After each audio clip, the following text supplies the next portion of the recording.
ನೀವು ನೋಡ್ತಾ ಇದ್ರೆ ವಿಜಯ್ ಟೈಮ್ಸ್. ಇದು ಇವತ್ತಿನ ಹೆಡ್ಲೈನ್ಸ್. ಮೂಡಾ ಹಗರಣ ಆರೋಪ, ಸಿಎಂ ಸಿದ್ದರಾಮಯ್ಯಗೆ ರಿಲೀಫ್. ಸಿಎಂ ಪತ್ನಿ ಪಾರ್ವತಿಗೆ ಲೋಕಾಯುಕ್ತರಿಂದ ಕ್ಲೀನ್ ಚಿಟ್. ಅಧಿಕಾರಿಗಳು ನಿಯಮಗಳನ್ನು ಉಲ್ಲಂಘನೆ ಮಾಡಿದ್ದಾರೆ ಎಂದು ಲೋಕಾಯುಕ್ತ ವರದಿ.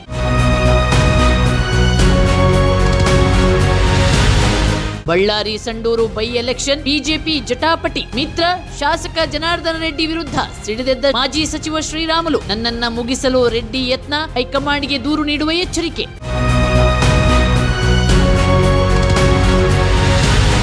ಮಹಾತ್ಮ ಗಾಂಧೀಜಿ ಅವರನ್ನು ಕೊಲ್ಲಿಸಿದ್ದು ನೆಹರು. ಮಾಜಿ ಪ್ರಧಾನಿ ಜವಾಹರಲಾಲ್ ನೆಹರು ವಿರುದ್ಧ ಶಾಸಕ ಬಸನಗೌಡ ಪಾಟೀಲ್ ಯತ್ನಾಳ್ ಅವಹೇಳನಕಾರಿ ಹೇಳಿಕೆ. ಹೈಗ್ರೌಂಡ್ ಪೊಲೀಸ್ ಠಾಣೆಯಲ್ಲಿ ಕಾಂಗ್ರೆಸ್ ದೂರು ದಾಖಲು.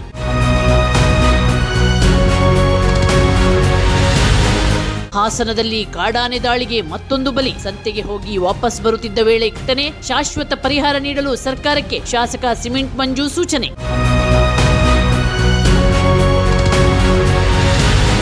ಮಹಾರಾಷ್ಟ್ರದ ಜಲಗಾಂವ್ ಬಳಿ ತೆರಳುತ್ತಿದ್ದ ಪುಷ್ಪಕ್ ಎಕ್ಸ್ಪ್ರೆಸ್ ರೈಲಿನಲ್ಲಿ ಬೆಂಕಿ ಹತ್ತಿದ ವದಂತಿ. ಟ್ರೈನ್ನಿಂದ ಜಿಗಿದವರ ಮೇಲೆ ಹರಿದ ಕರ್ನಾಟಕ ಎಕ್ಸ್ಪ್ರೆಸ್ ರೈಲು. 12 ಜನರ ದಾರುಣ ಸಾವು, 50 ಜನರಿಗೆ ಗಾಯ, ಆಸ್ಪತ್ರೆಗೆ ದಾಖಲು.